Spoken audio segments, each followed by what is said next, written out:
কি হয়েছে? বৃষ্টি নাকি?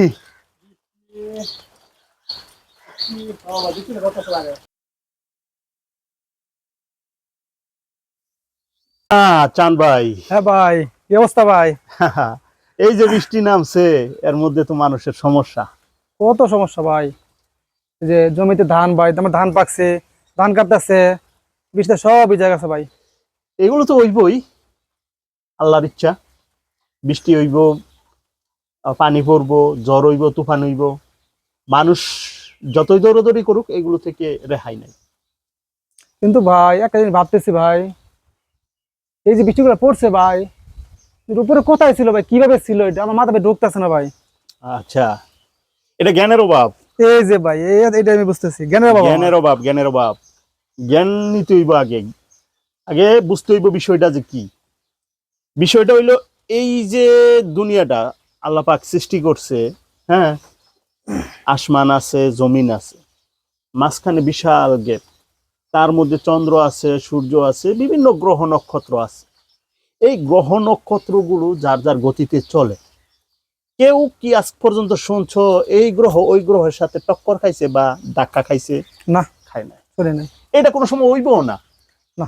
এটা হইতো না। কে লেগে হইতো না? ওই যে হ্যারি সারা। এই জন্য এই যে বৃষ্টিটা হইতেছে, এটাও তারও ইশারা। তবে এর মধ্যে আবার বৈজ্ঞানিক কিছু ব্যাখ্যাও আছে। একেবারে ব্যাখ্যা ছাড়া তো আর কোনো কিছু আল্লাহ পাক সৃষ্টি করে রাখছে না। প্রত্যেকটা জিনিসের পিছনে কিছু না কিছু ব্যাখ্যা আছে। তো অবশ্যই। আর এই যে বৃষ্টি হইতেছে, এটার পিছনে ব্যাখ্যা কি জানো? এই যে প্রতি মানে পৃথিবীতে আমরা জানি যে প্রতি আহ, মানে সমস্ত পৃথিবীর যে আয়তন আছে, আর আয়তনের আহ, মোট 4 ভাগের 3 ভাগ হচ্ছে জল দ্বারা বেষ্টিত, আর 1 ভাগ হচ্ছে স্থল। এই জলগুলো কোথা থেকে আসছে, ভাই কিভাবে আসছে বলতে পারো না ভাই। বলা যাবে না। তবে বৃষ্টি কিভাবে হয় এটা বলা যায়। এই যে জলগুলো আছে, এই জলগুলো বা পানিগুলো আহ সূর্যের তাপে এটা বাষ্পায়িত হয়, বাষ্পায়িত হয়ে আকাশে উড়ে যায়। উড়া যাইয়া আস্তে আস্তে এটা বাষ্পায়িত ভাবে বিভিন্ন জায়গায় উড়াউড়ি করে, সরাসরি করে, মানুষকে খেলা দেখায়। এই দেখবা ঘোড়ার মতো, এই দেখবা আত্মীর মতো, এই দেখবা আবার ইয়ের মতো। এরকম দেখতে দেখতে এক সময় দেখা গেছে কি, যে এগুলো একটার সাথে আরেকটাই ধাক্কা খায়। ধাক্কা খাইয়া এই বাতাস হয়, বাতাসে ধাক্কা খায়, ধাক্কা খাই একটা আরেকটার সাথে ঘনীভূত হয়। ফার্স্টে কিন্তু থাকে একদম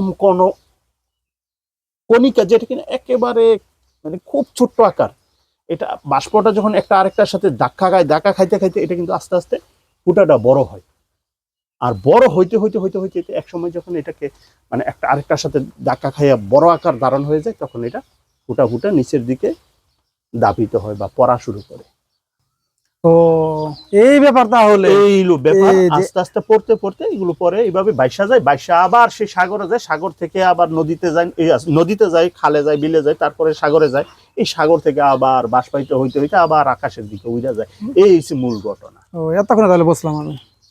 এমন আরো যে কোনো জ্ঞানের অভাব পড়লে আমার কাছে আইসা বইরা, আমি তো ফ্রি ঠিক জ্ঞান আছে, বিলাই, বুঝো ঠিক নাকি আছে, মিয়া? কোনো সমস্যা নাই। আমি আছি জ্ঞানের লাইগা। কোনো সমস্যা নাই, এখন আসবো, এখন মনে থেকে আসবো। থাকবো। ইনশাল্লাহ মনে থাকবো। তুমি তো আইবা আইবা, তোমার আশেপাশে যেগুলা আছে গোলাফান হিতান্ডে দইরা লই আইবা। অবশ্যই নিয়ে আমার আসবো। আবার অল্প মানুষের জ্ঞান দিতে ভালো লাগে না। মানুষ অবশ্যই। অনেক হইলে জ্ঞানটা তা একটু। আমার বন্ধু যাতে সবাইকে নিয়ে আসবো। হ্যাঁ হ্যাঁ হ্যাঁ, সবাই নিয়ে আইবা। ঠিক আছে। ওকে, আজকের মতো জায়গা তাইলে, হ্যাঁ? ওকে, ঠিক আছে। আবার আইসো কিন্তু অবশ্যই। জ্ঞান নিতে, বৃষ্টি সারছে জায়গা।